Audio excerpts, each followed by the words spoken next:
El día había sido largo, una jornada de palabras que sembraban esperanza en corazones sedientos. Al caer la tarde, a orillas del mar de Galilea, Jesús miró a sus discípulos, agotados pero con los ojos llenos de devoción. «Pasemos al otro lado», dijo con una calma que contrastaba con el bullicio de la multitud que se dispersaba. Para los pescadores, entre ellos como Pedro y Andrés, era una orden sencilla, una rutina. Subieron a la barca, y mientras los demás preparaban las velas, el maestro encontró un lugar en la popa, y reclinando su cabeza sobre un cabezal, se durmió profundamente. El viaje comenzó bajo un cielo teñido de naranja y púrpura, con una brisa suave que prometía una travesía tranquila. Pero el mar de Galilea es conocido por sus engaños. De la nada el viento cambió. Una ráfaga fría y violenta azotó la vela, y el cielo se tornó de un negro amenazante. Lo que era una brisa se convirtió en un rugido furioso. Olas que parecían montañas líquidas se levantaron, golpeando la pequeña embarcación con una furia primitiva. «¡Aseguren las cuerdas!», gritó Pedro, pero su voz experta fue ahogada por el estruendo de la tormenta. Andrés luchaba con el timón, su rostro una máscara de concentración y terror. «¡Esto no es normal!». «Nunca he visto algo así», pues le gritó a su hermano.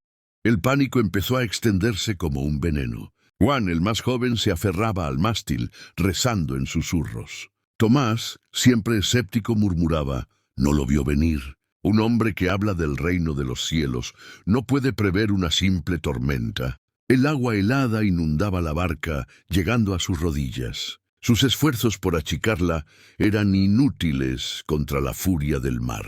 Cada ola parecía destinada a ser la última, la que los hundiría en el abismo oscuro. La experiencia de los pescadores no valía nada. Su fuerza se agotaba. Y en medio de ese infierno de agua y viento, Jesús dormía. Dormía con la placidez de un niño.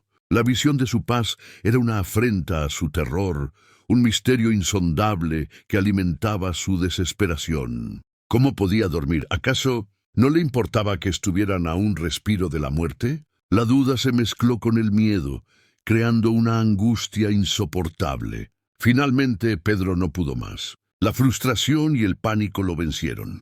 Dejando la cuerda que sostenía, se arrastró a través de la cubierta inundada, cayendo y levantándose hasta llegar a la popa. El rostro del maestro, sereno en su sueño, era un contraste brutal con el suyo, desfigurado por el terror. Con una mano temblorosa lo sacudió 2 veces. Su voz se quebró en un grito que era a la vez una súplica y una acusación, un alarido que rasgó el estruendo de la tormenta. «Maestro, maestro, ¿no te importa que nos ahoguemos?». El grito de Pedro, cargado de miedo y reproche, se perdió en el rugido de la tormenta. Pero su desesperación alcanzó al maestro. Jesús abrió los ojos. En medio del caos, sus pupilas no reflejaban pánico, sino una autoridad ancestral, una paz que no pertenecía a este mundo. Se incorporó con una gracia que desafiaba el violento vaivén de la barca. No miró a sus discípulos aterrados, sino que fijó su vista en el corazón mismo de la tempestad, como si se dirigiera a una entidad viva. El viento aullaba, las olas se estrellaban contra la madera, pero él permanecía inmutable. Entonces levantó una mano.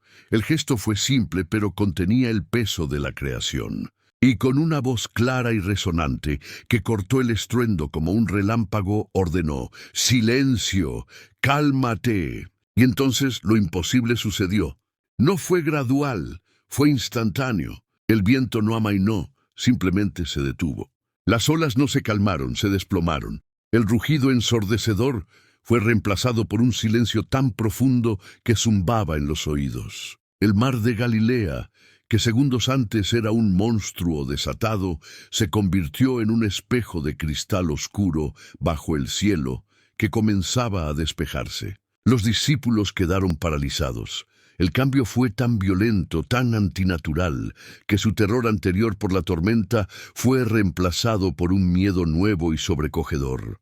Un miedo a la presencia que estaba con ellos en la barca. Miraron el agua inmóvil, los remos rotos, el rostro de sus compañeros y luego, inevitablemente, sus ojos se posaron en él.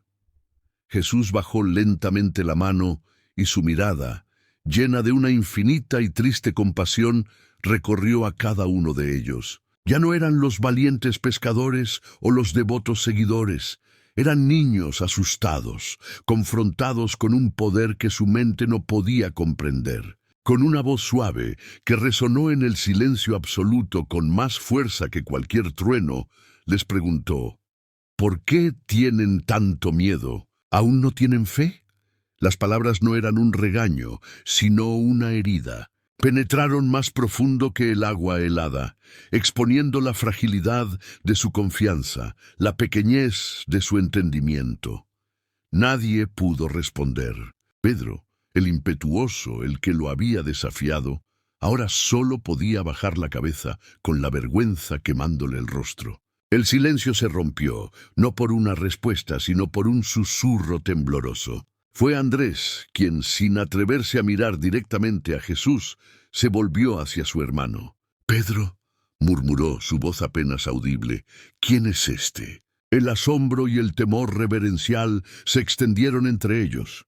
Juan, con los ojos anegados en lágrimas, respondió a la pregunta no formulada de todos, que hasta el viento y el mar le obedecen. Ya no estaban en una simple barca de pesca. Estaban en el centro del misterio más grande de sus vidas. El hombre que llamaban maestro era mucho más. La pregunta ya no era si sobrevivirían a la tormenta, sino quién era aquel que podía ordenarle al caos que se detuviera. Y esa pregunta, suspendida en el aire quieto de Galilea, lo cambiaría todo para siempre.